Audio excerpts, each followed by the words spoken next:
All right, welcome to the For Liberty Radio Show. Nick is my name, and I'm your host here on Revolution Radio at freedomslips.com and revolution.radio. Be sure to go to the website and drop us some spare change or click on the ads and pick up some of their goodies. And also be sure to take up Nighthawk's special 35,000 organic seed for $100 and help keep us on the air. Remember, mainstream media is not telling you the truth. So tonight I have a guest by the name of Dan Was, who wrote these. He's the author of a couple of books called Good Gun, Bad Guy, which really details some of the way the mainstream media manipulates and their tactics in manipulating the mainstream media in terms of framing the gun debate. Because they don't want mainstream media, the politicians, and there's a huge attack on our Second Amendment rights. So I'm going to turn this over to Dan, and we're just going to take it from there. Well, hey, Nick, thanks for having me on your show. And my name's Dan Was. Website is goodgunbadguy.net or goodgunbadguy.com. The book is called Good Gun, Bad Guy. And what I do is I basically talk about the strategies and tactics of the anti-gun crowd and how they manipulate the thought process of people to fear guns and hate gun owners, and exposing the propaganda helps people better understand who we're dealing with. So it's goodgunbadguy.net, goodgunbadguy.com. My name is Dan Was, DanWos, and you can find me on Facebook, Twitter, YouTube, everywhere. Now, earlier on, you weren't even into guns at all. I mean, I understand that perhaps your father was and everything, but you became anti-gun. What was it that turned you anti-gun? Well, yeah, my story is unique in the way that when I was a kid, my dad would I'd see him downstairs in the basement building muzzle loader replicas and just he was really fascinated with every time he got a new pistol or something, he would show it to me, and I wasn't really that excited about guns. I mean, I was a guitar player. As soon as I was able, I picked up a guitar, and that was my thing. And so guns weren't really of interest to me when I was a kid. So my dad took me out hunting and target shooting. And, at first it was like, oh, whatever, this is something that Dad likes, and so I'll just kind of go along. But it actually became fun, and we had a blast. And he taught me how to shoot, how to clean guns, how to use them safely. So it was really a great experience as I look back on it now, especially because it brought us together, and we had a lot of fun shooting. We'd go and shoot tin cans at down below this graveyard in Charlton, New York. Their house is there now, but I drive by and I always look and I say, geez, I remember being a kid shooting guns with my dad right there. And so that was a great experience. My childhood was great. And there were guns around in the house all the time, and nobody ever had an issue with them. There was never any incidents. It was always good. So what happened with me was my dad died when I was relatively young. I was 24. And I had just started really getting into bands. I was playing in rock bands, and I was in New York City a lot. I was doing gigs. I was touring in some bands. I was up and down the East Coast, and so my focus went toward music. It always has been. But just out of curiosity, what's your guitar of choice? Oh, Les Paul, definitely Les Paul's right. Through Marshall. Well, they were. I was a Les Paul through Marshall guy, and now I dropped the Marshalls just because I didn't like the mid-rangey Marshall tone. I got really tired of that tone after all those years. But my whole career I used Marshalls, and now I use Mesa Boogies. So right, yeah. My choice for bass guitar was always as a Rickenbacker. Oh yeah, cranked through an Ampeg. Using the brightest strings that I could find. It always had this incredible sound to it. I had a bass player that used Ricks, and they were awesome. Yeah. They were great. Yeah, definitely. Oh, we could go on. We could go on about music forever. Yeah, no kidding. Conversation could never end. But so I'll finish my story on that, and maybe we'll get back to guitars. But Okay. uh, so so what happened was I was touring in bands.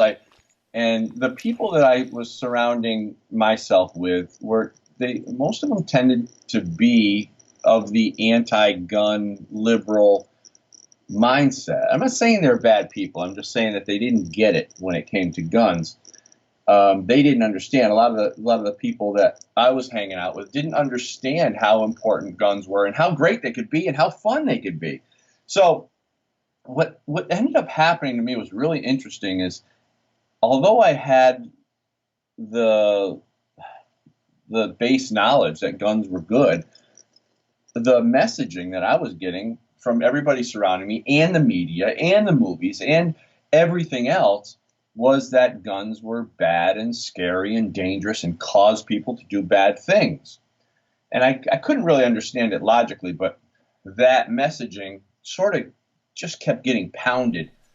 And I started to, you know, kind of take on that idea, that notion that, well, I don't know, maybe guns are maybe we don't really need guns. Yeah. So Maybe it was kind of subliminal then.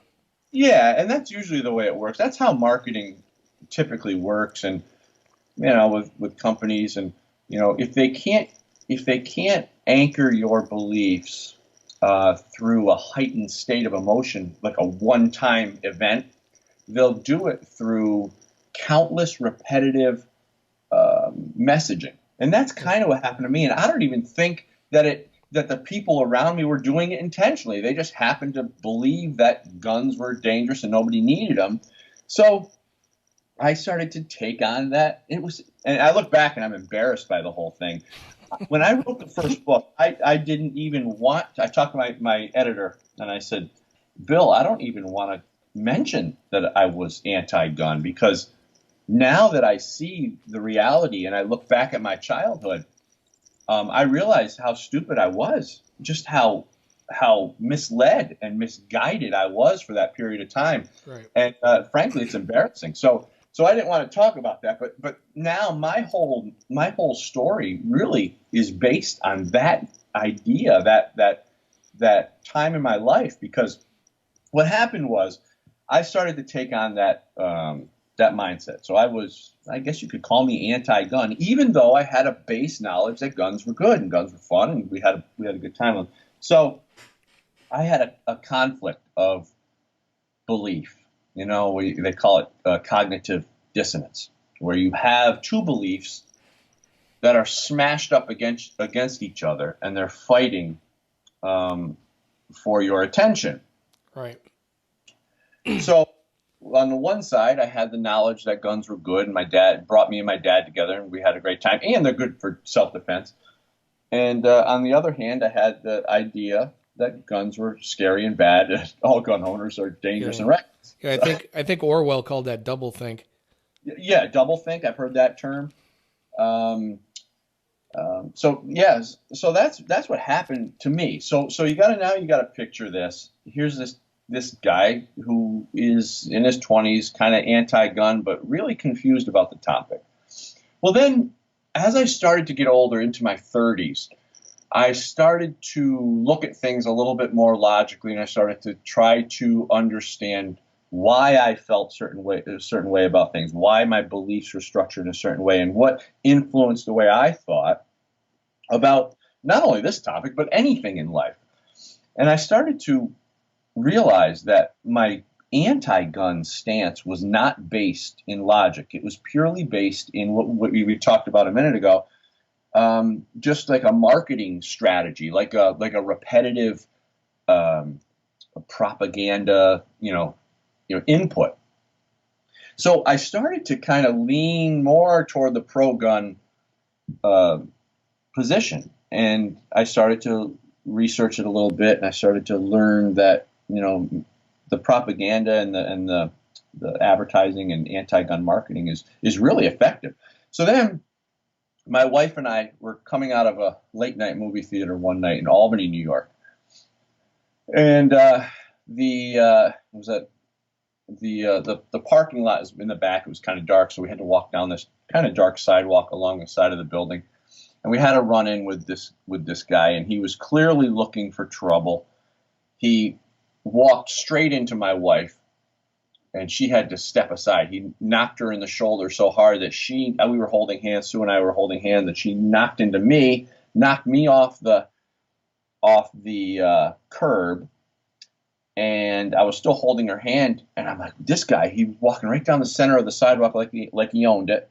Sue and I had to move to the side, plus he knocked us off the sidewalk, and I got to tell you, he was pretty big, and I don't know that, I mean, I can defend myself pretty well, but I don't know that I would have stood a chance with this guy. So I almost started to tell him what I really thought about him. And I turned around, and I was just about ready to open my mouth and just lay into this guy. And I thought for a second that, well, geez, I got my wife right here. What if he's got friends? What if he's got a knife? What if he's got a gun? I don't know what the situation is. This guy could turn around, and I could be in bad trouble. Not only that, my wife could be in bad trouble. She's her and my son, the most important people in my world. And here I am in a situation that could potentially go really bad. And I don't know that I can protect her. So you put yourself in that situation. Now, I get back in the car, and, as I'm feeling probably the lowest I've ever felt in my life, I'm putting the key in the ignition, and I'll remember this for the rest of my life. As I'm putting the key in the ignition, I turned to her and I said, I was sorry. And she's like, well, what are you talking about? What are you sorry for? You didn't do anything.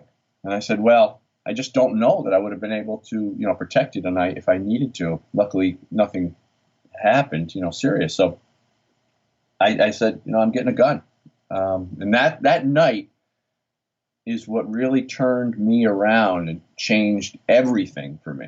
And it wasn't such a dramatic situation. Like some people say, well, I was attacked, or some women will say, they when they were raped, and they have these traumatic events that happen in their life that they turn toward a pro-gun attitude. It didn't happen like that for me. It was just enough to make me realize that this situation could have gone bad. And it was just enough to knock me out of that illogical anti-gun mindset that I was in. And so that's how it happened. I know it's a long story, but... yeah, I mean, because I've grown up around... I'm kind of almost similar, because I've grown up around guns all my life. My dad would take us out target shooting. He was a police officer, so we were used to seeing them anyway.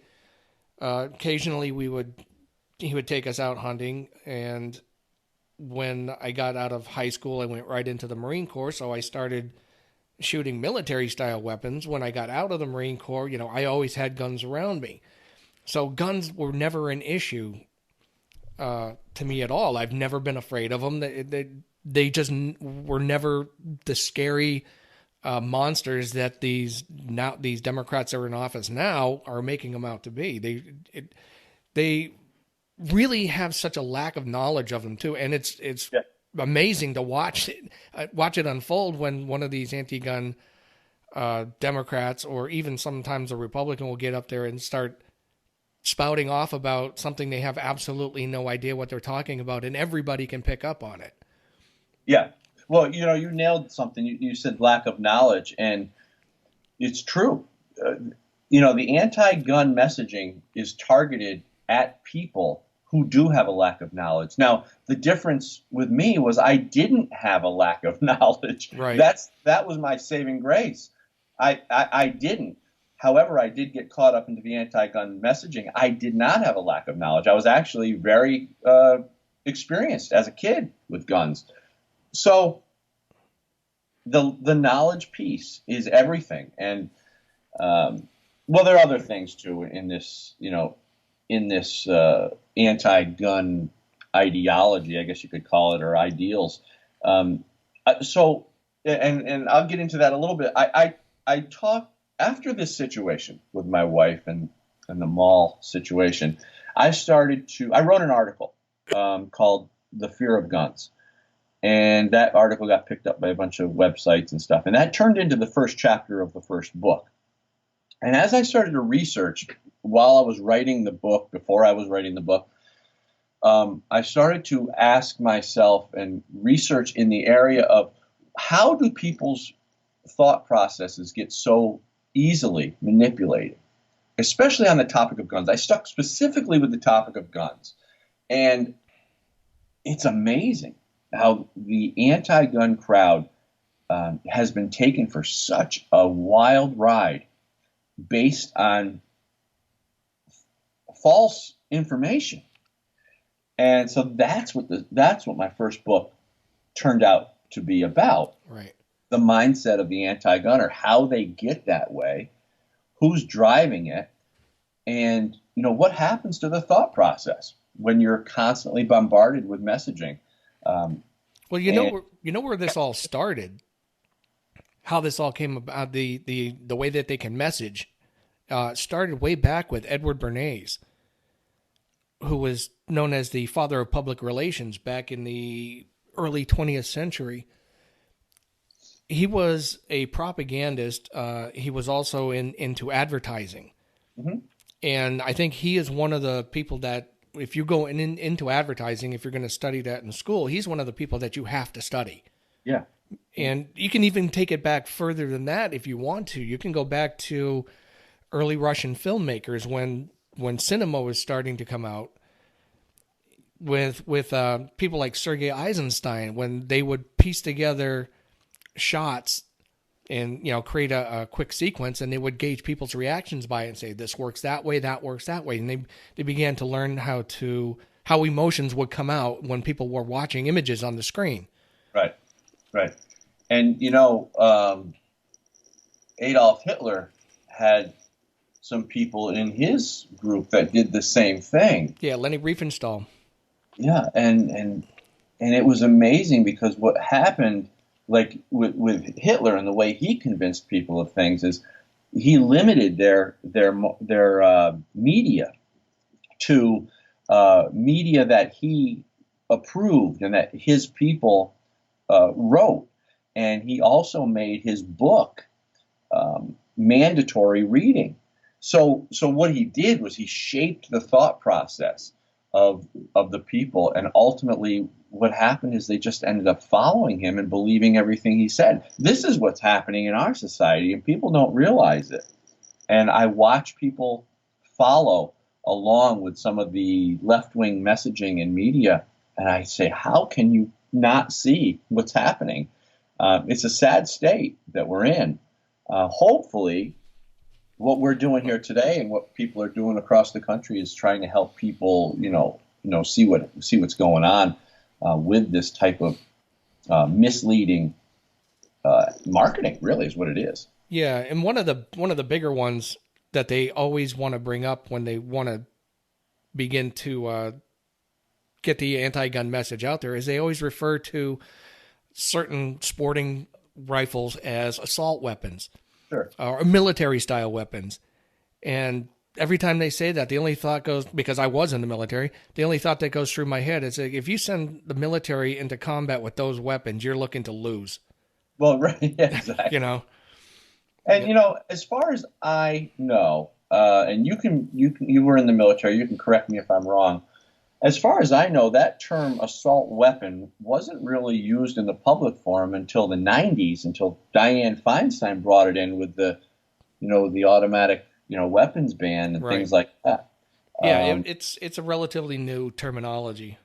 Yeah, and they use it all the time now. And even gun owners use it. So I'll be at the range with fellow gun owners, and people will be using that term, and I tell them, I say, stop using that term. What do you stop it. That's we don't want to talk like that. We don't want to take on their terms, their nomenclatures. We fall right into their exactly what they want. Because what they want to do is they want those nomenclatures and those terms to become part of our culture and part of our vocabulary.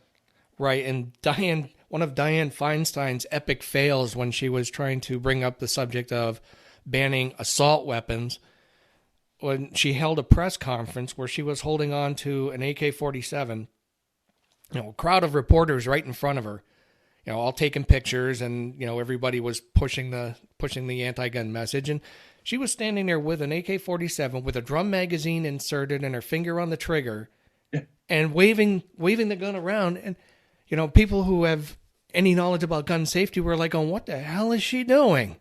Yeah. Oh, I know. It's really sad because they have no clue. Right.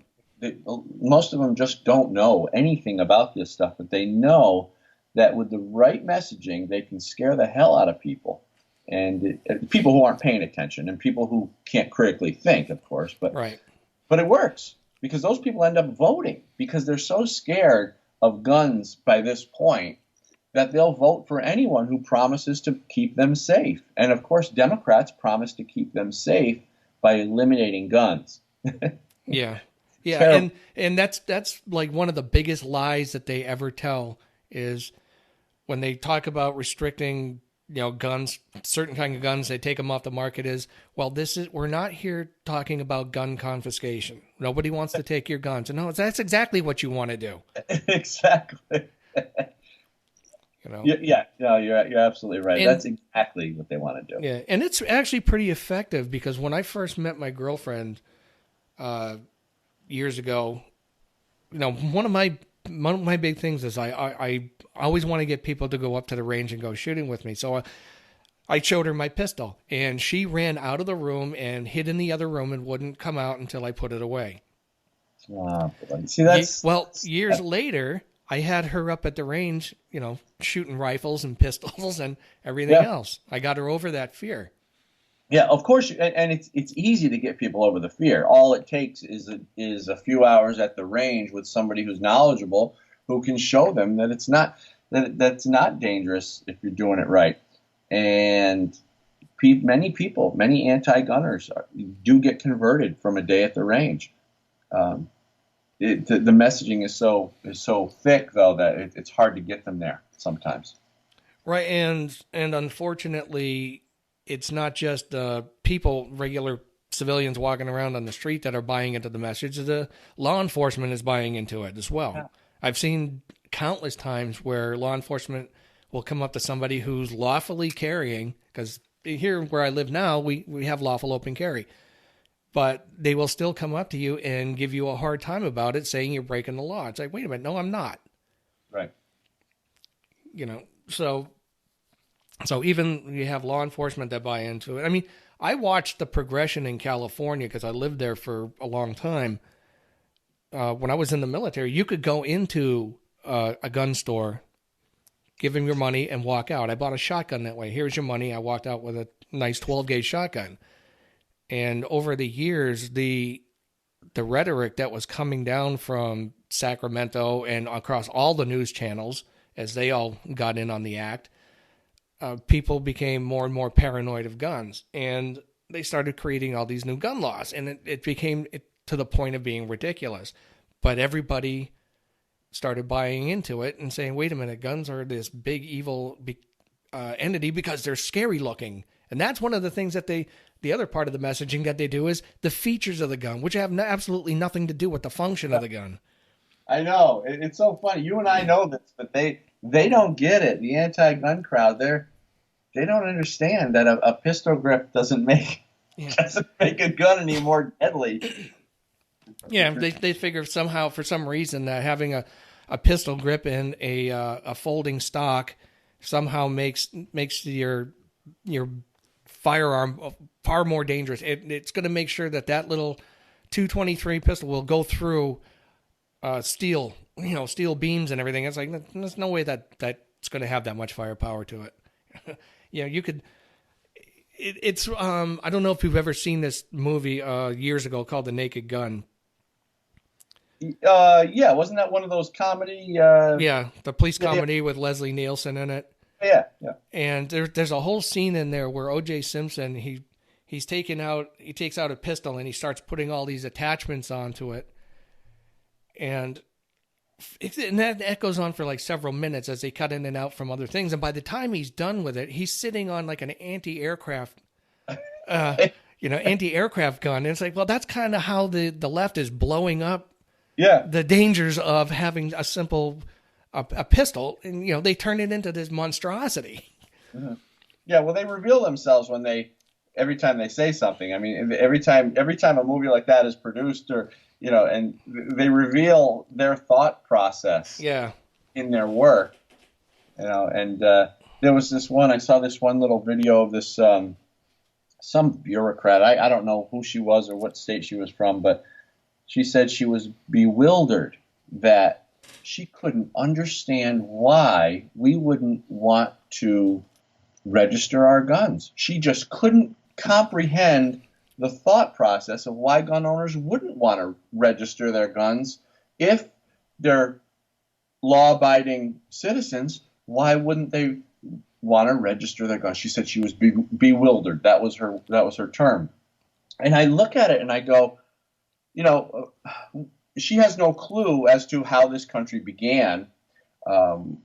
What a tyrannical government could do and has done in other parts of the world. She doesn't understand why the Second Amendment was written into the Bill of Rights. She's completely oblivious to all this stuff. So it's no wonder that she says she's bewildered why gun owners wouldn't register their guns. So when you hear stuff like this, and you hear these people talk like this, it makes gun owners look like we're totally irrational and totally, illogical, when the truth is the exact opposite. It's if these people had a solid understanding of the Revolutionary War and why we're here today and why we have freedom, they wouldn't say these stupid things. But they don't, because modern media changes that perspective. It changes that thought process, and it changes the way people think about our country, our rights, our Constitution, and just the way we live. So, scary stuff that we need to reteach society. Well, yeah, and I don't think that the idea of registering your gun is an irrational fear. There's a great documentary out there called Innocence Betrayed, and it goes through the history of government-sponsored genocides that happened throughout the 20th century, starting with the Armenians and going all the way up into Cambodia and all of that. And what preceded the genocides was, well, they're going to disarm the people. How'd they do that? Well, they have to find out where the guns are, so they register them. Okay, it's all for your safety. That's the other big lie. It's for, if you ever hear the term, this is for your safety coming from the government, it's exactly the opposite. Oh, exactly. That's exactly what happened in Venezuela. The people are now over there throwing rocks to defend themselves because they've been disarmed under the guise of gun safety, which is exactly what our Democrats here want to do. And I watch them. I watch Eric Swalwell, and I watch Kamala Harris. And Swalwell, he's a genius, isn't he? Oh my God! And it's not scary. It's not so scary that they would want to disarm everyone, but that they think it's a good idea is so much more scary to me, because this is their thought process. This is what's going on in their heads. So you have to think, how did they get that way? How did they become so off the rails and not respect the freedom we have in this country and how we got to that freedom? That's a scary thing to me, but they capitalize on people who want to be controlled by their government. And this is why we have such a split in our country. So let me lay this out here for a second. Yeah, go ahead. There's in our country, we're split down the middle, left and right. And people on the left of the liberal progressive persuasion tend to want rules and regulations, laws, restrictions. They like that idea of a structured, controlled environment. They want government control because it feels safe to them. You got to understand, we got to try to put ourselves in their mindset for a minute. They want to feel safe because they've been scared to death of everything, guns and scary Republicans and all sorts of stuff, that they want government that they put in office to control society. So on the other side of the spectrum, you have conservative-minded people who say, nobody is going to control me. I'll do what I want, when I want, where I want, and nobody is going to tell me what I should think about any given topic. I'm a free person, and that's why I'm here in America, because we're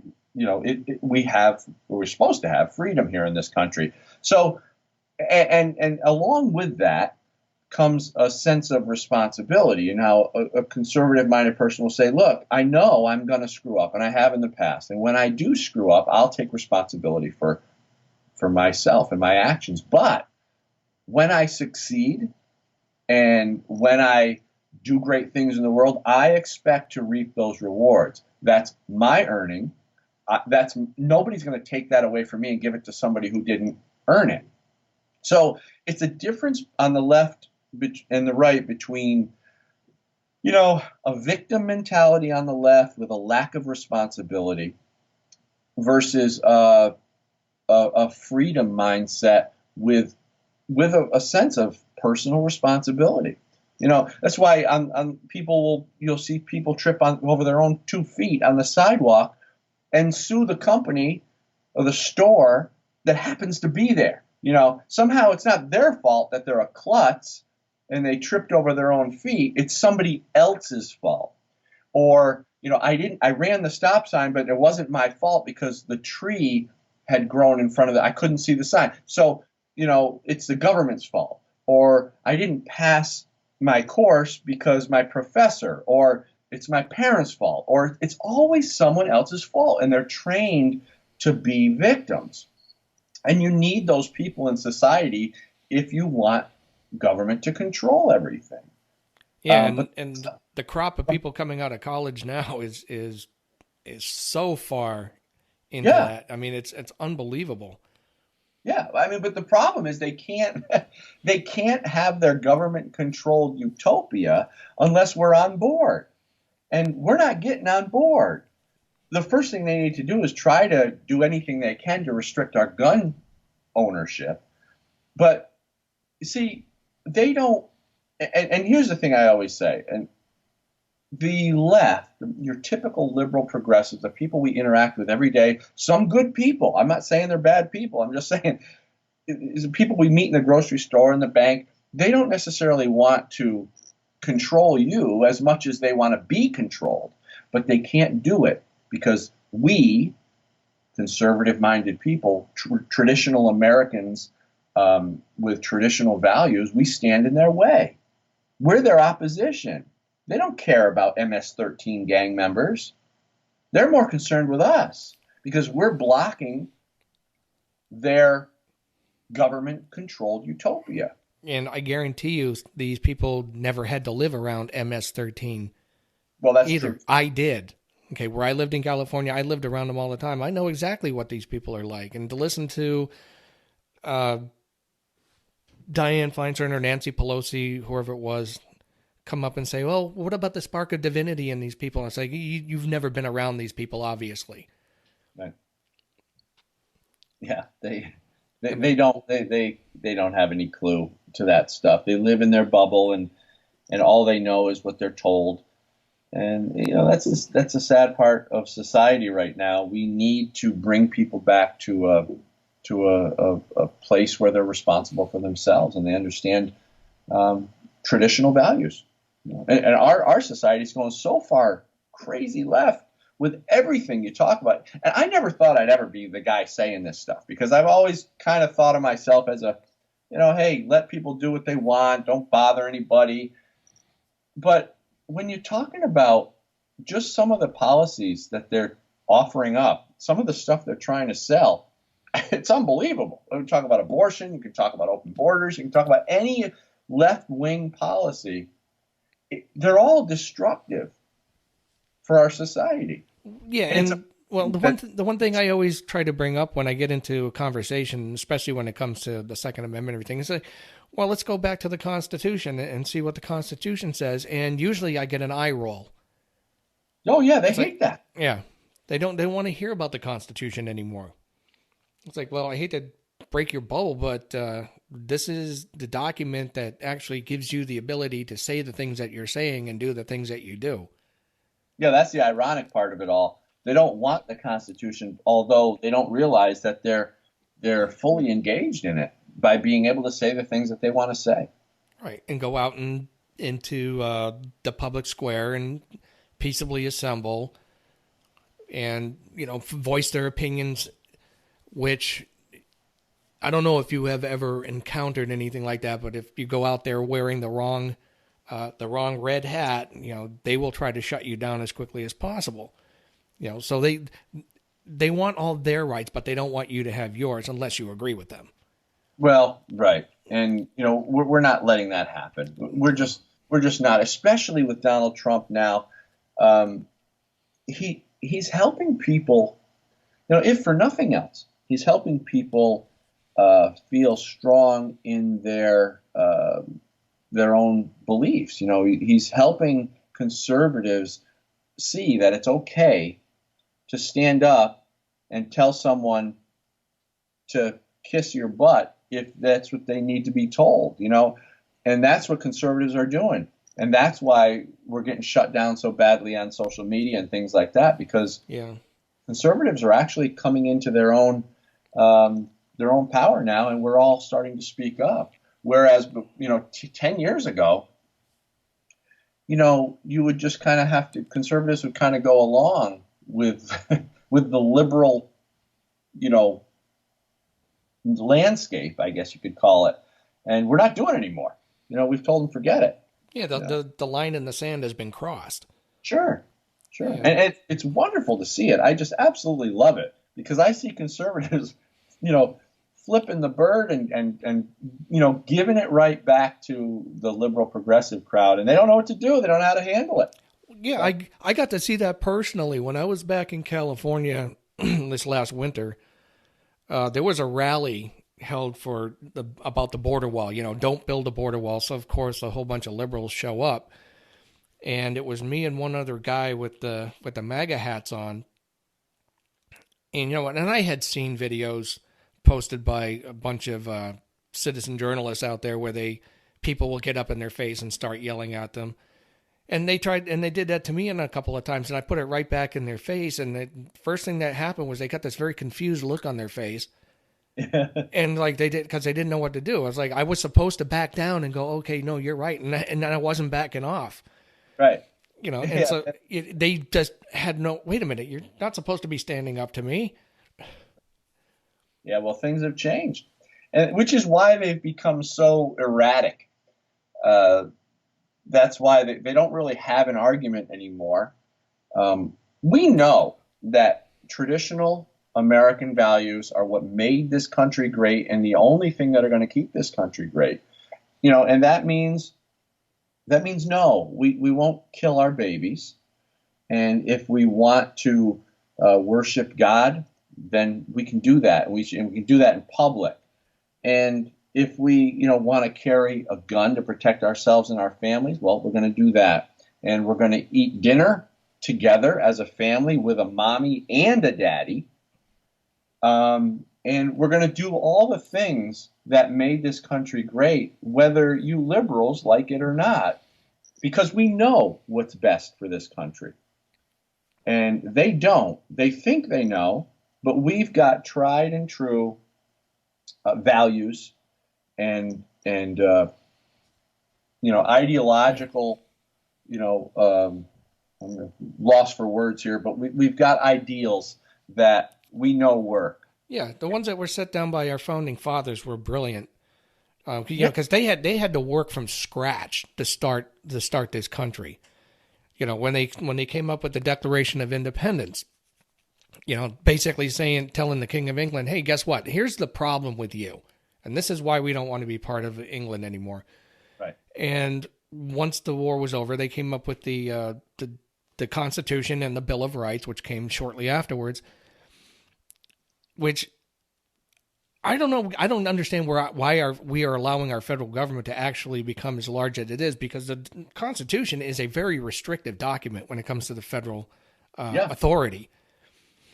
But if you listen to people like Kamala Harris and Dianne Feinstein and Pelosi and Schumer and the rest of the nut bunch over on the left side of the aisle, and unfortunately, some on the right side of the aisle too, in the Republican Party, when they talk about our constitutional rights and the Bill of Rights, the first 10, they talk about them as if they were granted to us by the Constitution. Yeah, right. Which is not the case. It's exactly the opposite of the case. They're enumerated by the Constitution, right, but they are granted by a creator. That's how they worded it. Okay, so they come from a higher power. That's right. And I always look at the Bill of Rights as just a reminder that, we have these rights, and nobody's granting them to you. They're just inherent, and don't trample on them. That's why that Bill of Rights was written. Yeah, and unfortunately, a lot of them just don't seem to get that. No. And especially they want to take down the Second Amendment. That's their primary goal. I mean, they've been working on the First Amendment. If you watch, and obviously you probably have been paying attention to the social media platforms, which have been kicking people off. Facebook, YouTube, Sure. Instagram, and all that. They've been kicking all people off who have voices on the conservative end of things. Yeah. I mean, even legitimate news outlets have been kicked off of there. But once they take down the Second Amendment, if they ever get that far, that's going to be an interesting time if they really go for it. But if they actually get that one taken down, the rest of them are going to domino right afterwards, and all these people on the left are going to be walking around going, what do you mean I can't speak my mind? What do you mean I can't worship the way I want to? What do you mean I can't write this in the press? Right. And that's the thing. We're going to, if that ever happens, we'd be saying, see, you knuckleheads, we told you so, but it'll be way too late. Right. Yeah. Once that happens, the game is over. Right. And we can't let that happen. As stupid as these people are, and as irrational and as loud as they are, we can't give them an inch, because they're so blind to the stuff we're talking about right now that they will go right over the cliff and not even know it. Not only will they not know it, as they're going over the cliff, they'll still think they're doing the right thing. Yeah, it's like the lemmings, which we'll just follow along. It's going to drop about 100 feet and splatter all over the rocks, but we're still going to do it. Yeah, and you know what? Out of protecting ourselves and them, we can't allow any violation of our rights, any restrictions that affect our rights. And right now, the Second Amendment's getting beaten up. So, which is why we're fighting it as hard as we can. We've got great groups out there fighting. I happen to be associated with Gun Owners of America. I have some friends over there. I love the Gun Owners of America. They're a great organization. Yeah. I like them better than the NRA, to tell you the truth. People do. I have friends at the NRA as well. But the fact is that all these groups, the Second Amendment Foundation, there's several groups that are doing good stuff. I mean, they're fighting in court. Unfortunately, we have to.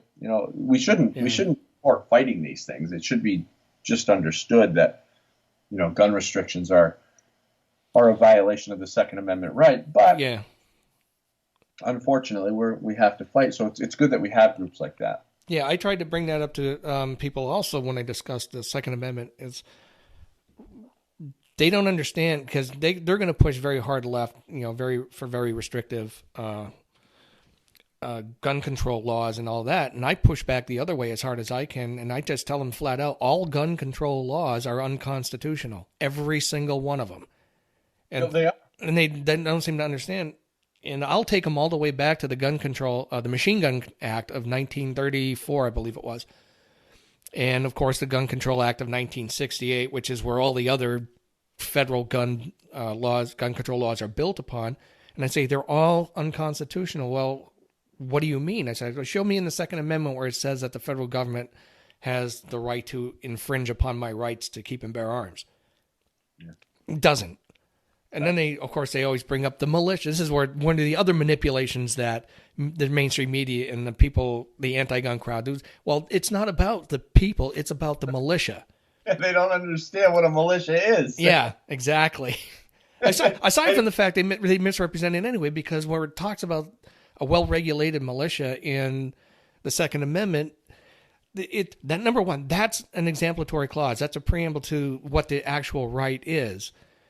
Number two, if you go back to the language of 1789 and 1790 in that era, regulated did not mean what the common usage of it is now. Regulated back then meant well organized and trained. It did not mean under government control. Yeah, right. Good point. Yeah, excellent point. Yeah, and speaking of, control, what I think what they don't get is gun restrictions get attached to all guns. And the problem there is that when you have a new gun restriction, like a magazine capacity or whatever, it gets attached to all guns, and that restriction affects the bad guys and the good guys. But what they fail to do is focus on the people. Let's put the restriction on the person who's committed a crime. Right. Let's put the restriction on the bad guy. Leave the good guys alone. We should be able to, you and I should be able to have automatic rifles. We should be able to have anything we want. The bad guys, people who are convicted of violent felonies and who are mentally incapable, the restriction should be on them. This is like, I use this analogy. What do we do with people who drink and drive? They get DWIs. Let's say they get 2 or 3 DWIs. What happens? We take their license away, right? We don't put breathalyzer ignitions in everyone's car. Why don't we do that? Well, it wouldn't be fair. It wouldn't be right. Now we're restricting everybody because this guy was drinking and driving. Maybe he even got somebody killed.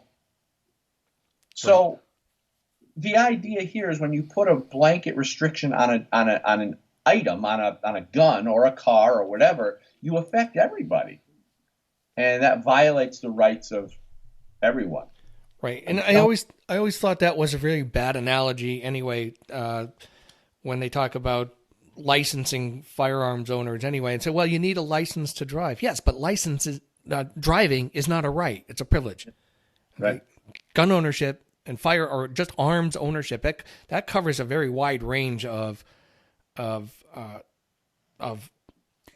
tools. Just call them what they are. They're tools. I mean, it doesn't just cover firearms, but it also, the Second Amendment covers swords and axes and anything that you can use as a method of self-defense. Well, an arm, any type of defensive arm. That's why they said arms. Right. The right to keep and bear arms. They didn't even specifically say the right to keep and bear firearms. It's all arms, and firearms are included in that. Yeah, and I think and this is just kind of my personal opinion, is the reason I think that they gave it such a broad scope, our founding fathers did, was because these were smart guys. George Washington, Thomas Jefferson. I mean, look at Benjamin Franklin and all of those. Look at the kinds of inventions that these guys were coming up with. These were very learned men, and they knew technology changed. And every time I hear somebody with the anti-gun crowd making an argument, well, they were only talking about muskets, right? And I have to constantly go over the same talking points on this before. It's like, I hate to break the news to you, but the militia back in the colonial times were not using straight smoothbore muskets. They were using rifles. Yeah. Okay. They had rifled barrels in it. Number two, you ever see a puckle gun? I'm asking you this. Have you ever seen a puckle gun? Oh, no, I haven't. Okay, a puckle gun is essentially it's a small cannon basically, but it had a rotating cylinder on it.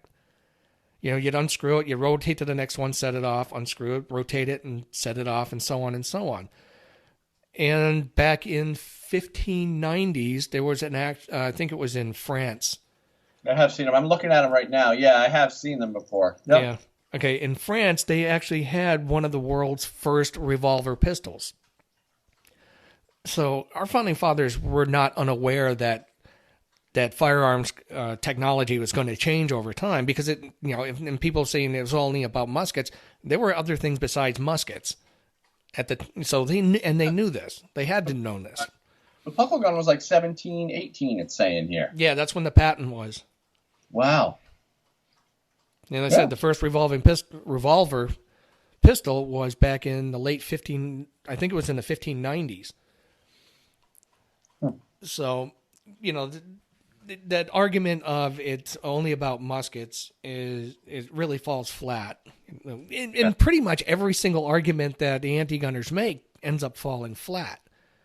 Right. And we had touched on self-defense before, and this is one of the things that really bothered me, because I was in California when Kamala Harris was Attorney General, and she was absolutely miserable. I mean, she was just an abysmal person for an Attorney General. But there was a case that went up from San Diego. I forget the name of the guy who brought forth the suit, but there was a case that went forth because he was denied a concealed carry permit. Because he put down the reason for it was self-defense, and the state turned around and said, well, that's not an adequate reason. So he filed suit, and it got up to a 3-panel judge out of the Ninth Circuit Court, and they said, no, that's perfectly fine. That's an adequate reason for wanting to carry concealed. Immediately, Kamala Harris jumped on it and filed an injunction and said, nope, you did it wrong. The Ninth Circuit Court needs to vote on it as a whole, which, of course, she knows for a fact that the majority of the judges there are left-wing, right, anti-gun people. So, of course, they struck it down.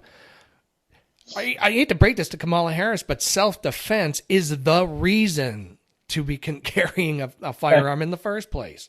Well, I wonder if we were asked in one of those May issue states, what's your reason? What if we said, well, to ward off a tyrannical government? Yeah. What they would say, because that's really why the Second Amendment was written. So here they'd be faced, with that, just whether or not they should give someone a license because of that. That's funny. I've actually seen somebody who brought that up. A woman named Susanna Gracia Hupp in Texas. Oh yes, did she? What, did she do that on a permit? No, she did it. What she did was, after she became a very pro carry, open carry, concealed carry, Second Amendment person, she was sitting giving testimony in front of a panel that Chuck Schumer was sitting on. Yes, I saw that. Yeah, and what she said was, my pistol isn't here to save me from or people from whatever, forget how she worded it, but she said, my pistol is here to protect me from people like you. Just one final statement. I've been sitting here getting more and more fed up with all of this talk about these pieces of machinery having no legitimate sporting purpose, no legitimate hunting purpose. People, that is not the point of the Second Amendment. The Second Amendment is not about duck hunting. And I know I'm not going to make very many friends saying this, but it's about our rights, all of our rights, to be able to protect ourselves from all of you guys up there. Yeah. And the look on Chuck Schumer's face was just priceless. She was fantastic. And I don't know if she's active anymore, but, she was really she was a trailblazer. Yeah, she was great. I loved listening to her speak when she got the opportunity to. Her story was, it was a very sad story, I know the story well. I wrote about it, and but she's fantastic. So, yeah. Yeah, and one of the other ones I was doing some catch up on yesterday, with Jan Morgan. Jan's a good friend of mine. She wrote the forwards to both my books. Oh, okay. I haven't read your books yet, so, but I have so much other reading that I've got like about more than a dozen books that I haven't even started cracking open yet because I'm still trying to finish the last one. But I was watching her CNN interview with one of the guys who was at the Las Vegas shooting. Yeah. And it was great because she was at, and it's not, I mean, I understand, you go through something like that, it's going to be probably a traumatic experience if you've never had to go through that kind of thing before, you've never had any training in it. Me being from the military, they would have shot, I was out during the Los Angeles riots after the Rodney King beating, when the whole city blew up and people were shooting left and right, and I was watching people duck for cover, and I was looking to see who was doing the shooting. Where the bullets coming from? Well, if you saw the Jan Morgan CNN, I did a narrative on that because Jan asked me. She said, this guy. What was his name? Oh shoot, I can't. I know Allison Camerata was the host, right? And Claypool, Brian Claypool. Okay, yeah, okay. I did a narrative on that, and what I do is because Jan said, they came at me with all these different. They were hitting me with all these different things, and the host was blocking me, and they were filibustering me, and they were using a lot of the terms. But Jan was in this conversation, and she couldn't catch it all because it comes at you really quick. Right. So what I did was I went and I narrated the whole thing. You can find that on YouTube if you search Dan Wass commentary on CNN, and I lay out all the strategies that Allison and Brian were using. Now, Brian is an attorney, and he was also supposedly at the event, at the Las Vegas killing. And Brian has also been on CNN for many other things as well. Oh, I didn't know. I didn't realize he had been on there. I don't watch CNN that much. Yeah, so you might want to look a little bit more into Brian Claypool. He's interesting. I don't want to take anything away from him because if he was at that event, that would have been a very traumatic thing. So I won't discredit him for that. But it's ironic that Brian is he was on CNN for other issues too, like I think climate change and things like that. So yeah, interesting. It's interesting how the media works.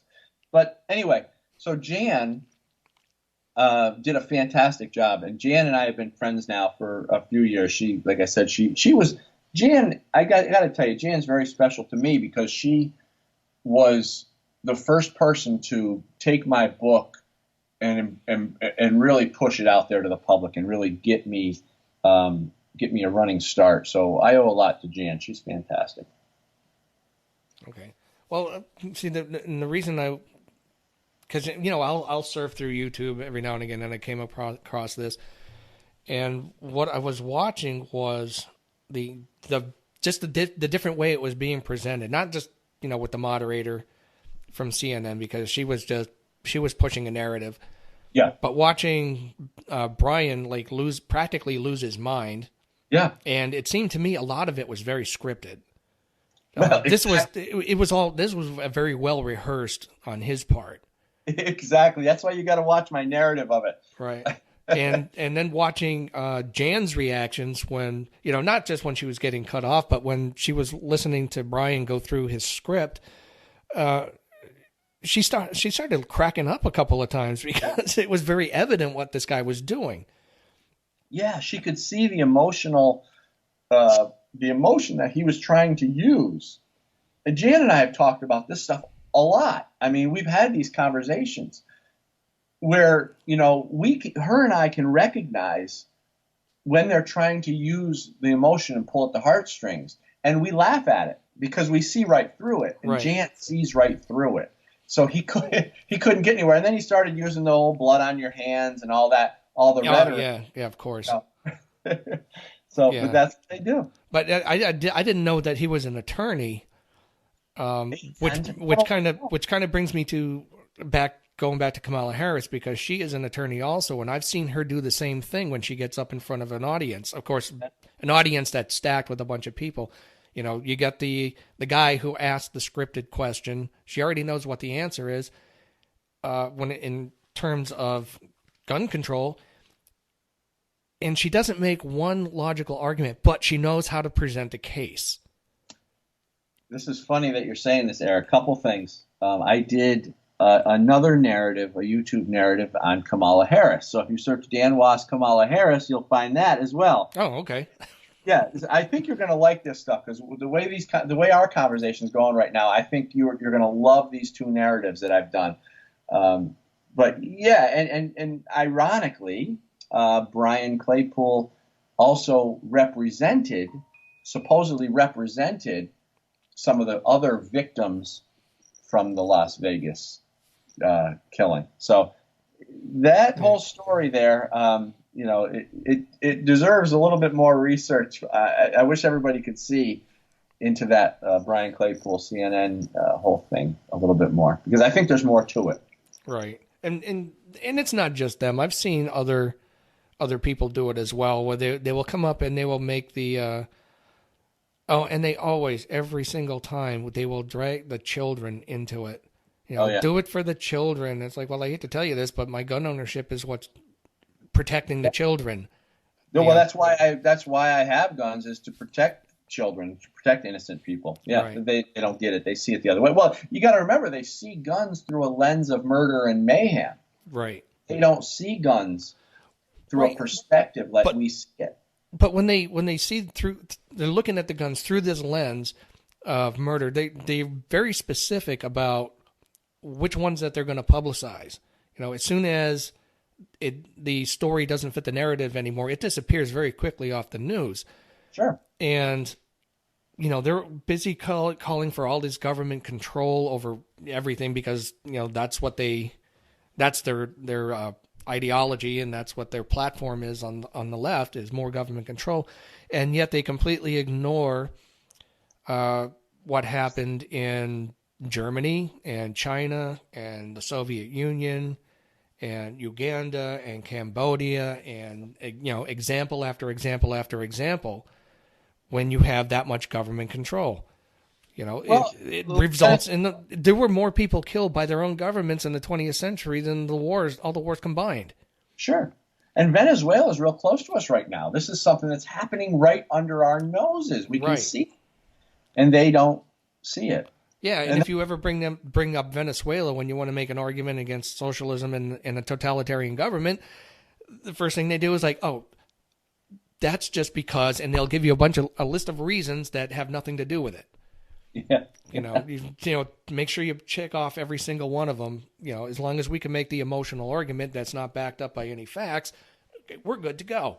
And they immediately will take the moral high ground, supposedly, and look down their nose at you like you've done something wrong simply because you want to live a life in America according to the Constitution and have your rights. People always have a tendency to kind of try to stick you in a box when you're on the left. I mean, they won't let you get outside that box, or they won't view you through anywhere out except inside the box that they framed you in. And when I tell people, look, I don't care what you do with your life as long as it doesn't involve me against my will. Yeah. And that includes, gun ownership. If you want to go off there and be, whatever, you go off and you be the best whatever you can be. I'm going to go over here and do my thing. And, there's a line that you can't cross. And unfortunately, in this country right now, they've crossed it. They've been crossing it for a while. And in our government, the people who should be standing up against it and pushing back hard haven't been doing their job. Right. Well, you brought up the moral high ground, and they do. This is another thing that people don't realize about people on the left, is that they really do believe that they're morally superior.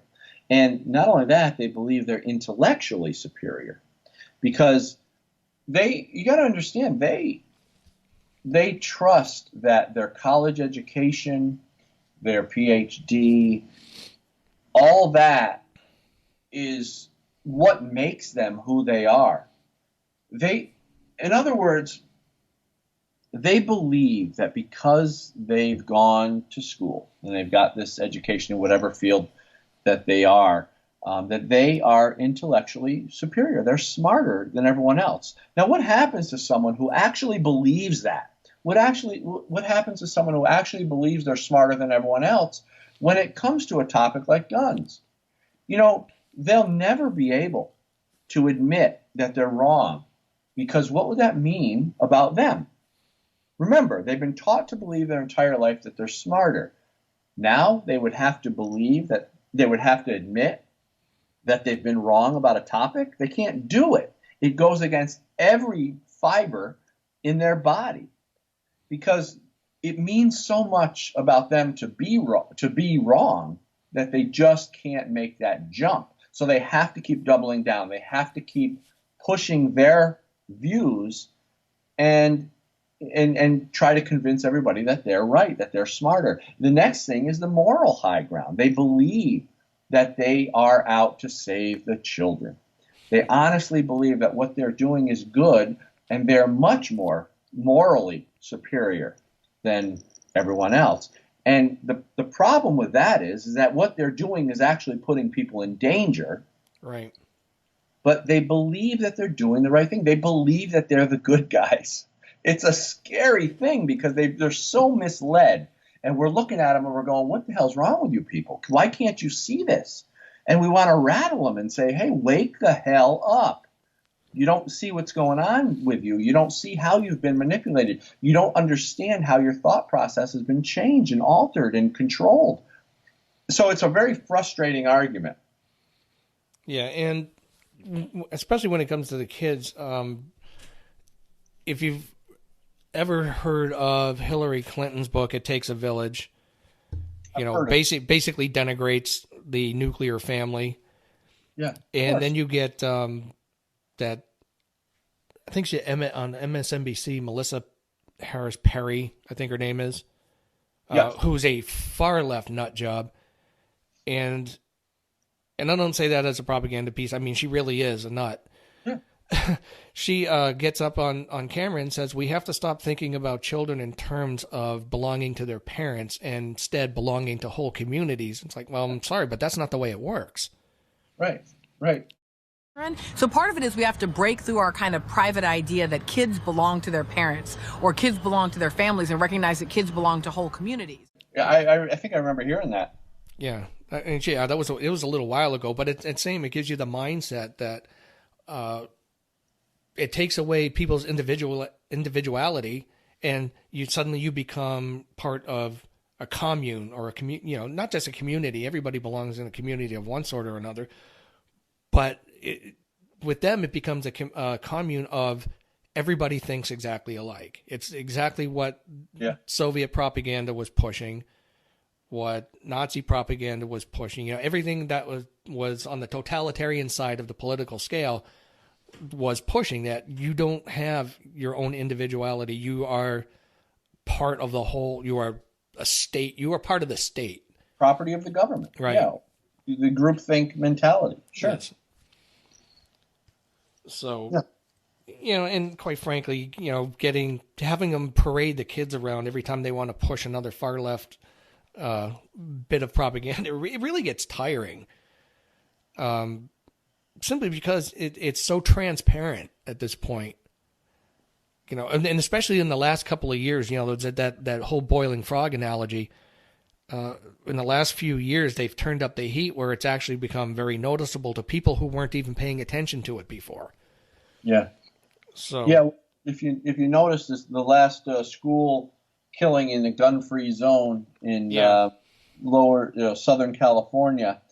If you notice, they tried the kids went to have this vigil in the gymnasium for Kendrick Castillo, who was the young hero that tried to stop the killer. Anyway, so the kids gathered in the gymnasium. They wanted to have this vigil for their friend. Well, what happened? Democrat, politicians came in and decided they wanted to hijack the vigil. Right. I remember that. Had people like Laura Reeves that scoundrel from Moms Demand Action, and then the Colorado Senator Michael Bennet, Republican Jason Crow, both Democrats, of course. So they tried using the kids again, just like they did in Parkland. But these kids, oh, I'm sorry, did I say Southern California? I'm sorry, I meant Colorado, the Colorado STEM. Yeah, okay, yeah. I didn't catch that myself. That's kind of on me too. I want to be clear, yeah. So what they did was they tried hijacking that event and using those kids as propaganda, just like what you're talking about. But these kids were smarter. They were wise to that. They saw that what they were doing is being exploited by these left-wing anti-gun people, and they walked out.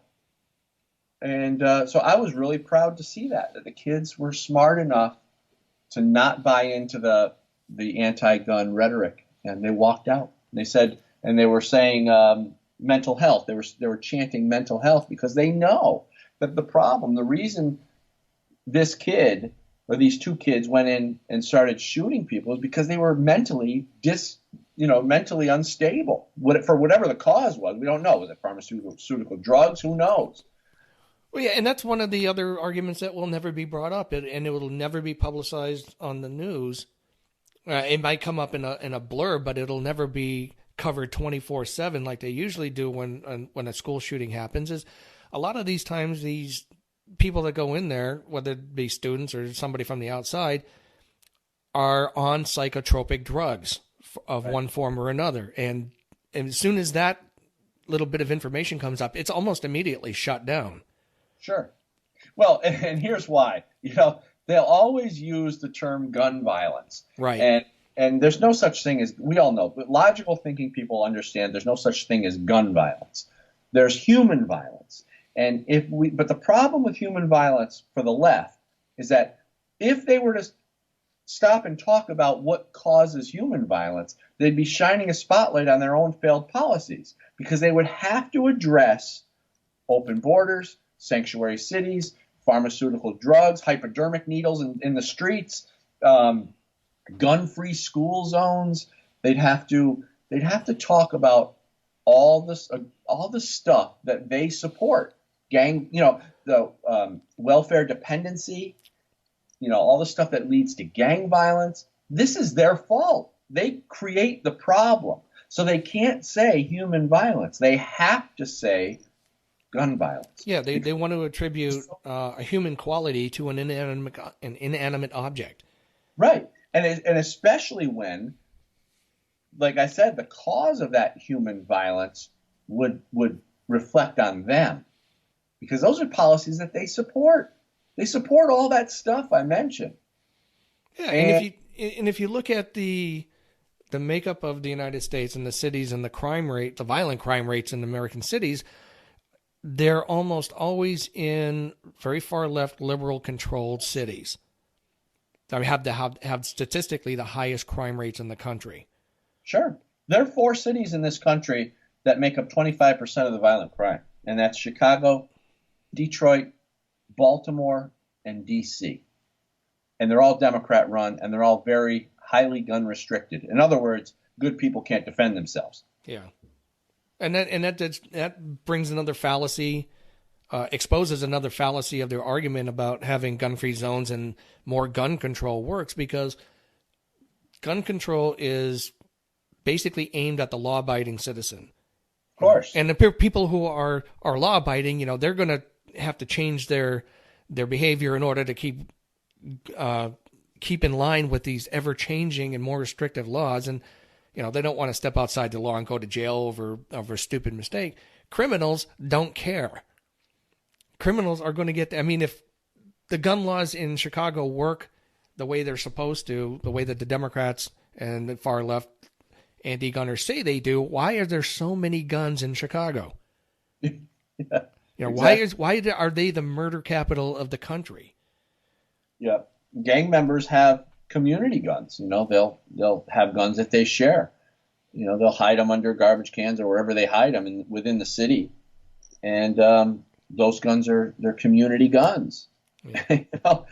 But you see Moms Demand Action or Every Town out there in the south or west side of Chicago with their picket signs demanding that the gang members hand over their illegal guns. You won't see that because they know it's the cause of most of the homicides we have in this country, but they don't care about that. That stuff actually boosts the numbers and makes their argument more valid. Yeah, Bill Clinton did that a lot. Back when he was president, one of the things he relied on to push a gun control agenda was the fact that violent crimes with somebody using a gun in a violent crime, he wanted those statistics to get higher. Yeah. So he had instructed his U.S. attorneys to not prosecute and get these people back on the streets so they can use those statistics. Say, yeah, see, this is why we need more gun control. And there was a U.S. attorney in, I don't remember, I think it was in Virginia or South Carolina, in that area on the East Coast, and he went to the local law enforcement and said, I tell you what, you bring me gun crimes, people who commit crimes with guns, violent crimes with guns like murder, whatever, and I will prosecute them. They laughed at him. They thought he was out of his mind. They said, you guys never prosecute anybody. So they gave it a shot, and they started bringing these cases to him, and he started prosecuting them and being successful at it. And what happened? The Department of Justice turned around and fired him. This is, I wish Democrat voters would listen to some of this stuff that we're talking about. And I just hope that we can get through to some of these people. I try desperately and, try to be compassionate with them and understand how scared they are and how angry they are and all that stuff. But also just really try to plead with them to just listen to what we're talking about. Just listen to what we're saying and put your political bias aside for a minute and just listen to what we're telling you and, take it for what it's worth on its face without any political, leaning. And if they could do that for a minute, they would start to understand what's happening to them, what's happening to our society, and what we need to do to fix things. But they're so caught up and they're so bombarded every day with that anti-gun message that it's almost impossible for them to see and understand what we're talking about, unfortunately. So I always say there's some of them that we can help. Some of them we can pull out of that gutter and brush them off and help them understand what's really going on. But then there are some who are so locked in. Those people we can help, but then there's some that are so locked in that we'll never get through to them, and we have to defeat them. Those are the Kamala Harrises, the Eric Swalwells, and the people at Mom's Demand. Those people will never change. They're locked in. We have to consider them now the enemy of freedom, and we have to defeat them, unfortunately. The only thing I'm grateful for is we don't have to worry about Harris or Swalwell ever becoming president. Right. But one of the other things that I always watch when I was in California, and I still go back there, so I still see it, is when they will raid some of these gangs, they build up a case against them, they'll have somebody on the inside or whatever, and they will confiscate a whole bunch of weapons. Now, if you see, they always have it on the news. They have them all spread out on the table, showing sure. The police patting themselves on the back, saying what a good job we did. And look, these are the kinds of weapons that we're talking about. And what you'll see on the table, you'll see a fully automatic MAC-10. Okay, yeah. You'll see all these kinds of rifles and other various firearms. Not all of them, but a good portion of them are completely banned in California. Right. And it's like, well, if those are banned, how come you still got them? How did they get them? They're not allowed in California. Obviously, they can't come here, right? So exactly. Criminals do not follow the law. This is one of the other bits and pieces that they always tend to leave out is criminals don't follow the law. They don't care what gun laws that you make. They don't care about any of them. This new ammunition law in California that's coming up in just about a month it's going to take effect, where you have to go through background checks to buy ammunition now. Criminals, you think that somebody who wants to commit criminal act or is involved in organized crime or whatever, they're going to go to the gun store to buy their ammunition? You know what's funny? You brought up a thought about you mentioned the MAC-10, the M10, whatever you call it. I saw it in a movie with what's her name from Halloween? Jamie Lee Curtis. Lee Curtis was in a movie. I forget what the movie was, and she had one of those MAC-10s, and this is an example of how irrational the anti-gun crowd thinks about guns. They actually believe that guns can go off by themselves and stuff. Well, Jamie Lee Curtis had one of those MAC-10s, and it fell down a staircase. And every time it hit a step, it would spray bullets and kill the bad guys. And so it would bounce down these stairs and spray all these bullets while it was simultaneously, killing all the bad guys. It was so hysterical. I'm watching, I'm going, oh my God, this is what they actually believe. They believe that a gun can act on its own. That's what's so scary about this whole conversation. Not that a gun could ever go off by itself, because it's very rare, but I suppose it could happen if it's dropped or whatever.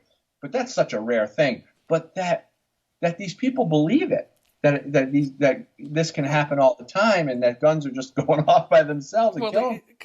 Because Hollywood films portray that an awful lot. Yeah. So it's kind of like what you were talking about earlier, where it goes against rational thought, and you can logically explain to yourself why it doesn't work, but you're watching it happen, so there's that subliminal that's going on. Sure. And I worked in Hollywood for years. Working on, music videos and TV shows and a couple of films and bits and pieces. And quite frankly, a lot of these Hollywood people that are getting out there and, staying on the far left, only pretty much because they have to keep their jobs. But they come out and they spout off all the same talking points about anti-gun this, anti-gun that. Some of them have very significant firearm collections themselves. Yeah, that's the ironic thing about a lot of it. It's true. There are a lot of Democrats who are gun owners, and they must be going through quite a mental gymnastics. Yeah, exactly. To try to reconcile the two positions there. Right. Exactly. Yeah. And that's one of the other things that, especially with Hollywood, what you'll see in regards to firearms. The misrepresentation in films of how powerful these firearms actually are. Because you'll see, various movies that I've shot where somebody is shooting an M16 and the bullets are cutting through everything. Oh, sure. I mean, steel plates and blowing up cars. Yeah, they shot an M16 into a car and it blew the car up. And it's, you're shooting, basically what you're shooting is a 22 caliber bullet, right. And it splatters when it hits stuff, unless you're shooting paper targets or, going hunting for small game or whatever. If this thing hits a solid object, it basically just splatters. It's a soft bullet. Yeah, but in the movies, they blow up cars and buildings. Yeah, and then, you got somebody... I've seen a movie. I think it was a really bad one where somebody was shooting, not an M16, but a little higher caliber weapon at a tank, and they blew the tank up. Well, and the problem is these anti-gun knuckleheads. They think this is really the way it is. Yeah, that's the sad part about the whole thing. That's why they're so hard to. It's so hard to change their mind on this stuff, because they believe it. They can literally say they've seen it happen. They might not be able to determine whether it was in a movie or whether it was on the news, but you're right. I think you said subliminal visual messaging. They have seen it. They have seen it. So in their mind, it's fact. It's true. This can happen. These AR-15s in their mind are deadly weapons that spray bullets and blow up, tanks. And remember, they always refer to the AR-15 as an automatic weapon. Yeah, but they don't know the difference. That's another thing. They don't know the difference. And what aggravates me is when gun owners go and try to educate them on it, because it sounds like it's going to help. I don't even bother anymore when it comes to that one in particular, because I just laugh at them. It's like, you don't know the difference between a fully automatic and a semi. It's not my problem anymore. The information is out there. Go look it up. Well, and let's take that conversation one level deeper. When we do go and try to explain to them the difference between semi-automatic and fully automatic, you don't know how many times I've heard gun owners say, semi-automatic is 1 round per trigger pull. I mean, how many times have you heard gun owners say that? Mm-hmm. It's like we're trying to educate them to change their mind. And this is the thing that gun owners have to understand. We're not going to change their mind by explaining to them the difference between semi-automatic and fully automatic. They're not going to change. Right. Yeah. That's the part that gets really annoying. It's like, stop trying to teach them. They don't care. They're in their position, and they're going to stay there. Yeah, and what was the other one? When it comes to referring to weapons as assault weapons, which we had touched on before, somebody came up with a really great meme that they put on the internet, which was they took a yellow number 2 pencil, and they wrote above it pencil. Then they took it down on the bottom, on the lower half of the picture, and they put a pistol grip on it, a buttstock, a scope, and a forward grip, and they said assault pistol. Right. Yeah, and that's exactly what it is. But you see this. It's not even just like we were saying in mainstream media or the politicians pushing it. It's in television and it's in movies, and they always demonize the gun owners, regardless of who they are. And it didn't used to be that way. I mean, I thought Dirty Harry was a great movie. His choice of weapon was the Smith & Wesson Model 2944 Magnum, which, by the way, if anybody has ever shot one, or if they haven't shot one, I would recommend they do if they want to shoot. It is a really great pistol to shoot. It's on the cover of my second book, Good Gun, Bad Guy 2. Is it? Yeah, because I have a Ruger Super Blackhawk, and that thing, because of where the barrel is positioned on it, it kicks like a mule. Yeah. And my cousin gave me his Model 29 to shoot, and I was just like, I didn't know 44 Magnum could shoot that smooth. Well, I got to get me one of these, and that's kind of like taking some of these anti-gunners out to the range and say, okay, if you don't know what you're talking about, you got to keep your mouth shut. Yeah. So let's go out to the range and you tell me what you think. And again, like you were saying before, the smile on their face and the good time that they have at the range, I think that's more of a way to start convincing them about firearms than simply trying to instruct them about the difference between an automatic, fully automatic, and a semi-automatic firearm. Yeah. Get them involved. Get them involved, definitely, because there are some, like I said, that will see the light. But I get the question all the time. Well, what do you mean you don't think assault weapons should be banned? Don't you think assault weapons should be banned? And they use the term assault weapon, and the problem is nobody really knows what an assault weapon is. I really don't understand half the time when they're talking about assault rifles. I don't know what the hell they're talking about, because the conversation. So anyway, what I'll say to them is I'll say, well, look, the term assault weapon was really just something that was used by the anti-gun crowd, and it's continued to use every day just to scare you. Sometimes people will say an assault weapon is a semi-automatic. Sometimes they'll say it's a fully automatic. Sometimes it's got a pistol grip, or it has a detachable magazine, or maybe it's got a scope or a muzzle brake, or any number or different combination of accessories. So I'll ask them, I'll say, so just so we're clear, just help me out here. Because I don't understand when you refer to assault rifle, what you're talking about. Could you define assault rifle in specific terms for me?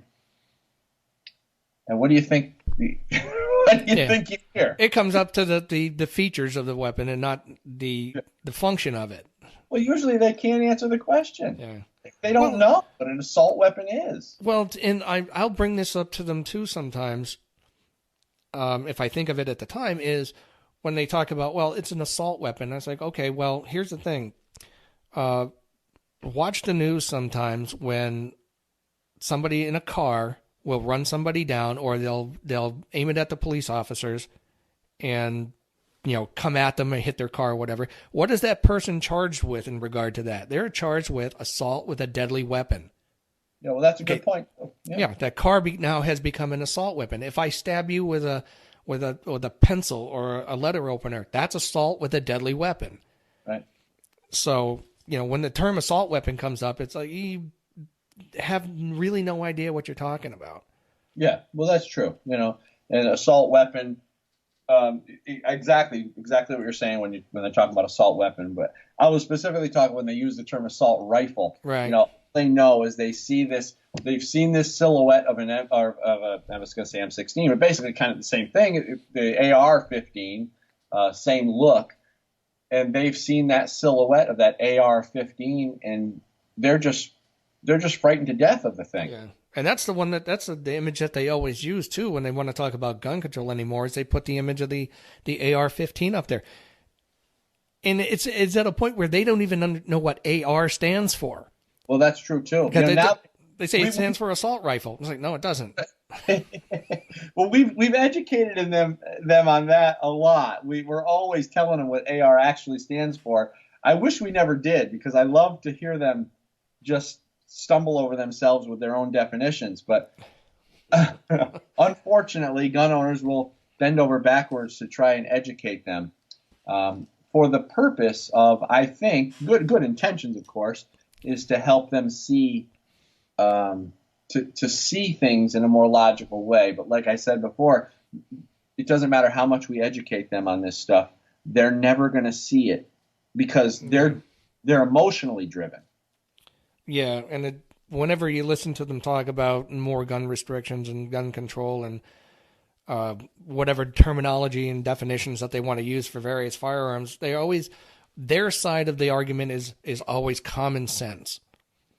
Common sense safety, common sense gun laws, common sense whatever. Our side of it is always either radical or extremist, or, the list of names goes on for them so that they can control the narrative of the argument. And it's just like, when did following the Constitution become an extremist point of view in America? Well, that's the thing that they'll say, I support your Second Amendment, but I think we need common sense gun restrictions. Well, my answer to that is you can't do both. You can't support my right to keep and bear arms while restricting my right to keep and bear arms. And that common sense, that's put in there so you will look irrational if you don't go along with them. You see, I've said this before many times, but I'll say it again here on your show. They don't understand the difference between a right and a privilege. Mm-hmm. A privilege is man-made, something that can be given and that can be taken away. We'll use privileges with our kids. Sorry, little Johnny, you didn't do your homework, so therefore you lose the privilege of staying up past 10 o'clock or whatever. So, but a right cannot be taken away. A right is inherent. It's part of being human. The Second Amendment was written to acknowledge that right. And what they don't see is they start to blur the definitions. They start to believe that the Second Amendment is actually a privilege. So they see rights as government-issued privileges. Right. It's the way exactly. they're constantly taught that. Yeah. So it's no surprise, that this is happening to them when you look at the media and you listen to the left-wing politicians. Yeah, and one of the things, because you had mentioned it, is that if you ever start a conversation or trying to make a point and you make your initial statement and then you say, but, well, you just invalidated your previous statement. Sure. Because you're gonna make an excuse for why that right, I believe in the Second Amendment, but I believe in gun restrictions. It's like, well, you just invalidated the fact that you believe in the Second Amendment because you don't. Well, another thing, yeah, exactly. That's totally true. You contradict your own your own position when you use the word but. Or you're telling people, what I'm telling you up front is really just a bunch of BS because I'm following it up with a but. Yeah. Where I'm going to make my real point. So I'm just smoke screening you on the first part. Right? Yeah, exactly. I'm gonna justify, make myself more presentable because I'm gonna say I believe in your right to keep them in your arms, but right. I don't. Right, exactly. So I'm just BSing you to try to make you feel good, so I can get your attention. And then in the middle of the sentence is the word but. So now after the word but, everything I say after that is what I really think. Exactly, and some people don't catch on to that. I've caught people doing that quite a few times, and I said, well, and I make that argument back, and I said, well, because you don't really believe that. Well, I just said I did. Well, yeah. Yeah, you just said you did, but it's a bunch of BS. Yeah, it's just a tactic to get your attention, to get their point across. And the whole anti-gun narrative is such a big scam and a big smokescreen, and it's sad to watch people fall for it. So that's what I'm out there trying to show people. Yeah.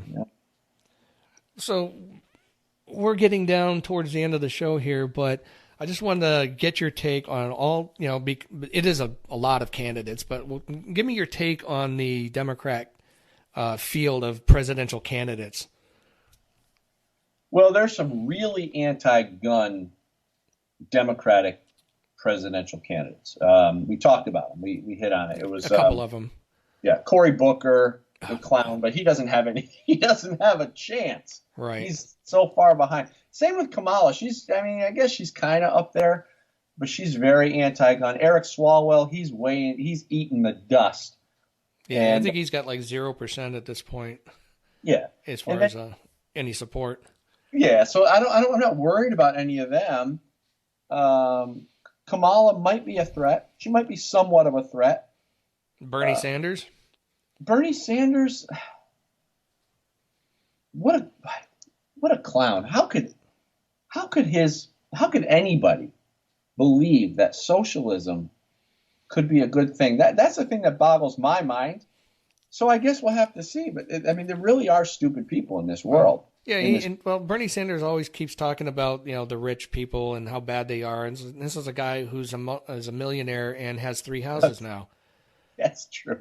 Yeah, that's true too. So hopefully people will see through his. But it looks like Joe Biden is out front. Now, I would actually prefer Donald Trump debating against Joe Biden, tell you the truth. Oh, that would be fun to watch. God, it would be hysterical. Trump would eat his lunch. And so I welcome that. I welcome Biden. And if by the slim chance Biden ever did become president, he's a do-nothing guy. I mean, look what he did. He really is a do-nothing guy. So I don't think he'd get a lot done. Democrat. Unless there's some young girls in the room. Yeah, exactly.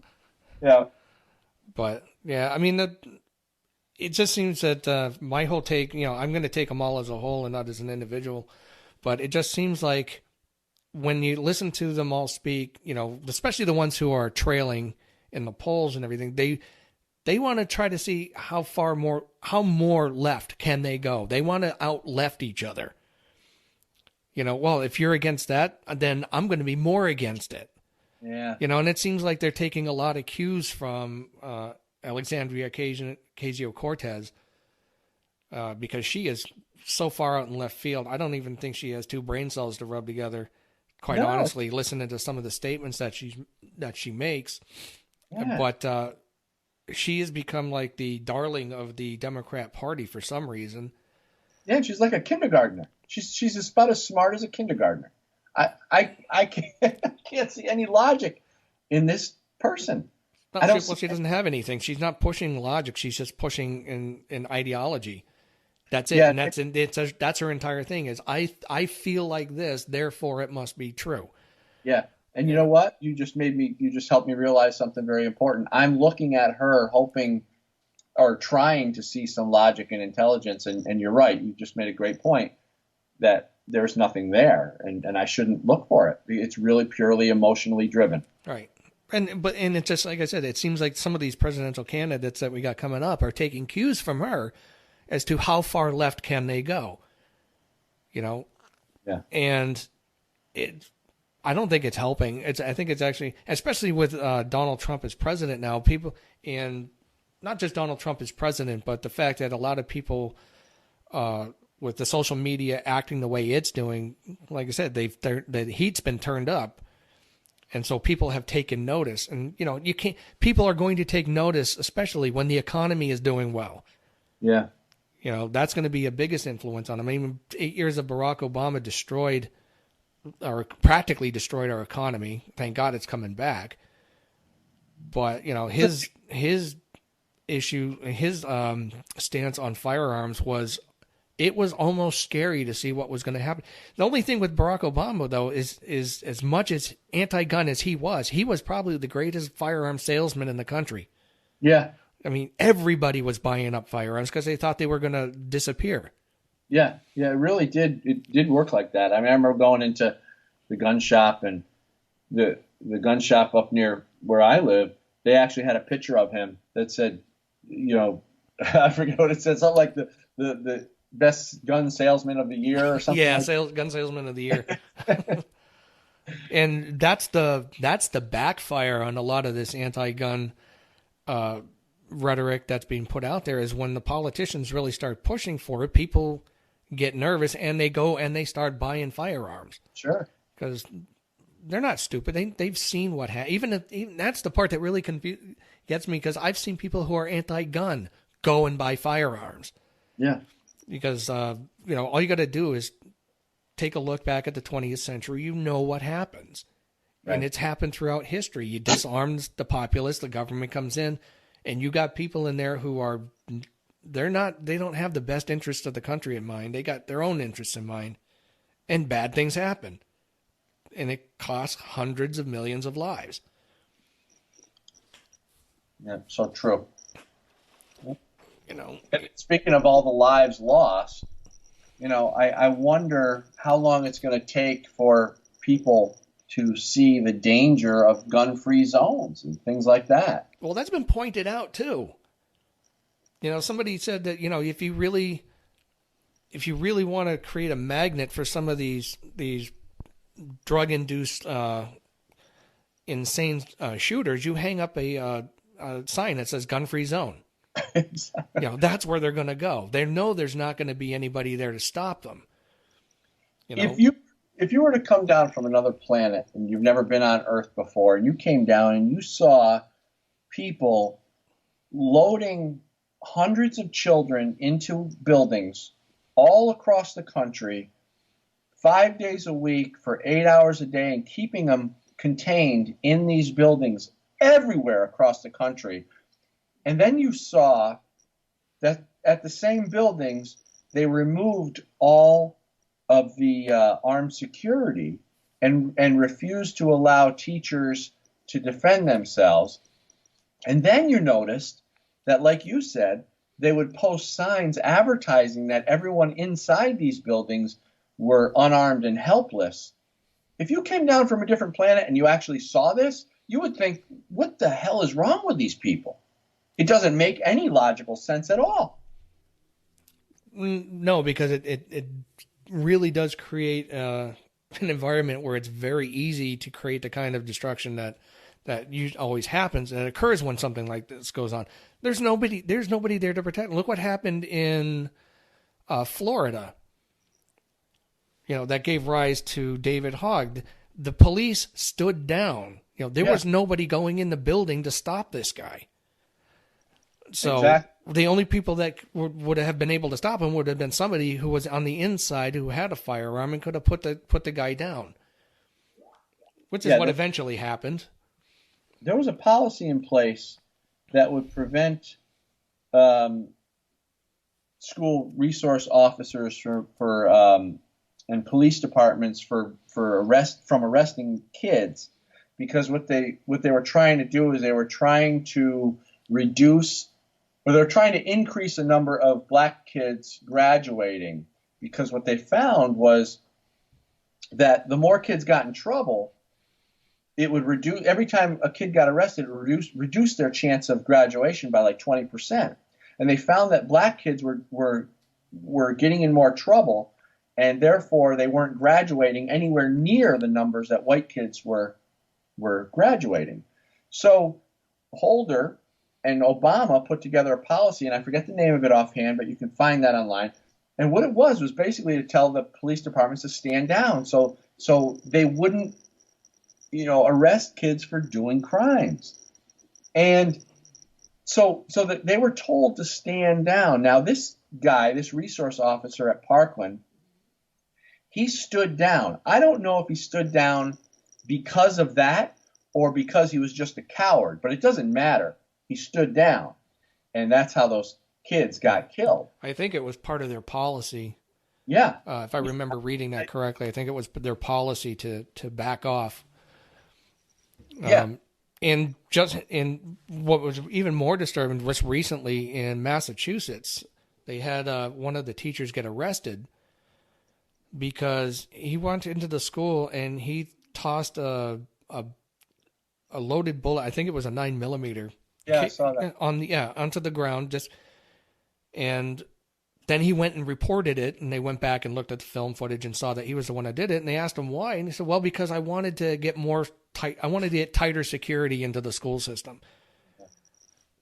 Well, so yeah, well, that again, there's the logic. He was going through the same process that we see happening. You create a fear so that people will react to it. And unfortunately, it backfired on him. Well, fortunately, it backfired on him. But and that's the kind of lengths that the people on the left will go to, is to create that fear in people so that they will react in a way that will allow them to do what they want to do as far as firearms go. Yeah.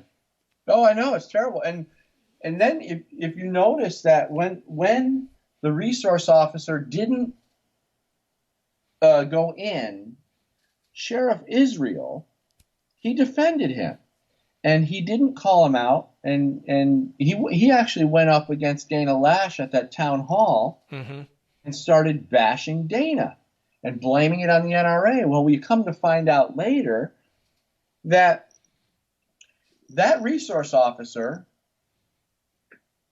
didn't arrest Sheriff Israel's son for a crime.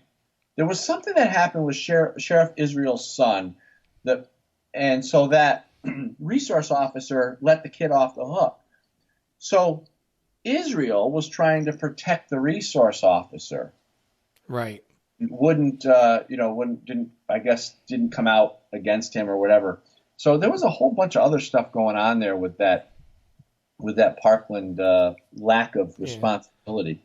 Yeah, and one of the other things that especially mainstream media and all the pundits and the talking heads who don't really understand firearms is when you do get a shooting like that, the first thing they do is, okay, of course, they blame the guns and they start screaming for more gun control.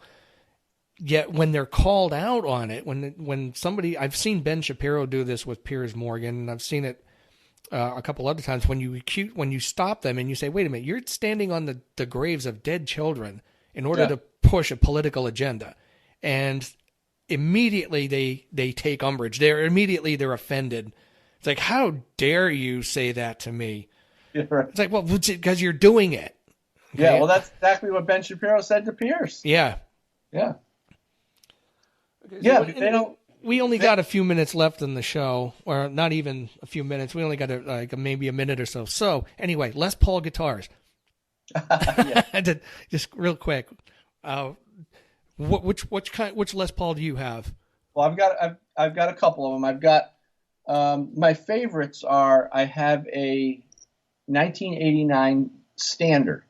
It's a black Standard. It's one of the real heavy ones. It's mahogany, and it's with as far as I know, it's mahogany with a maple top, but it's solid. And when I first started playing that one, I had to go to the chiropractor, and you have to have the Les Pauls are heavy. Yeah, and you got to have a really wide strap to disperse that weight on your shoulder so you don't hurt yourself. And I did a lot of jumping around, running around, so it was difficult at first. So It's a black standard. I love that guitar. It's got a pretty beefy neck, which I got used to it, but then I went and I got a 2000 classic, and I think it's a reissue of a 58. It's a cherry sunburst, where it's yellow in the center, burst to red. Right. Yeah, and, I know those. Double humbucker. Not the triple. I would have loved to have a triple. The triple humbucker was always so cool looking to me. But anyway, so this is a classic. It's a reissue. It's got a thinner neck. It's got a hotter pickup. It's just an all round perfect workhorse for rock stuff. So I love that. That's my favorite guitar. Yeah, I love the tone that you can get out of a Les Paul. I mean, I know there's a lot of people out there who love the Fender Stratocaster for the way it sounds, but sure. I personally don't think you can beat a Les Paul guitar. The way it just sounds incredible. Yeah, and I love the Strats for certain things, but they got the single coils, and it's hard to get that humbucker grinding. You can't play AC/DC with a Strat. Yeah. So. Yeah, I actually used to have an SG bass. Oh, and cool. it was great, but it for the band that I was playing in at the time, you couldn't hear the bass. It was getting overpowered by the guitars. And so when I went and picked up the Rickenbacker, it cuts through everything. Yeah. I mean, it just has like the most amazing tone to it that I've ever heard in a bass guitar. I don't even like the Fender P's more than I like the Rickenbacker. It is just an amazing sounding bass. You know what I've got? You'd probably like it's a P bass with a jazz neck, because I had one of those a long time ago. Yeah, and it's great because I'm not really a bass player, so I play bass like I play guitar. But I like the little thin neck. I mean, that neck is tiny at the top. I mean, you can dance over it. I can wrap my hand all the way around it and a few knuckles. Exactly. I used to have this Fender bass with a jazz neck on it that was customized on the pickups. It had 4 pickups on it. It had a split coil. It had 2 single coils, and then it had a big fat one in the middle, and I can't remember which one it was. And I was at a rehearsal space in Los Angeles, and the guitar player from Megadeth was rehearsing in the next room with his new band. He wasn't in Megadeth at the time. Chris Poland. And he came over, and somebody in his band saw it, and they said, "You got to come over and see this band." I didn't recognize him at first. And then I just went, "Wait a minute, you're Chris Poland?" He's like, "Yeah, dude, do you want to sell that bass?" I'm like, "No, absolutely not." So, all right. Anyway, we are out of time. Dan, thanks for coming on. Give out your information real quick once again. Well, thanks so much, Eric. It was a great conversation, and let's do it again anytime you want. Give me a shout. I'd be happy to. If people want to get a copy of my book or books, I can go to goodgunbadguy.net or goodgunbadguy.com, or you can search Good Gun Bad Guy on Amazon. I'm also on YouTube. You can find Good Gun Bad Guy on YouTube. I'm on Twitter. I'm on Facebook. Anywhere that conservatives can get banned, I'm there for now. So. Oh, good. All right. Well, thanks for coming on, and hopefully we'll talk to you again real soon. Sounds great, Eric. Thank you. All right.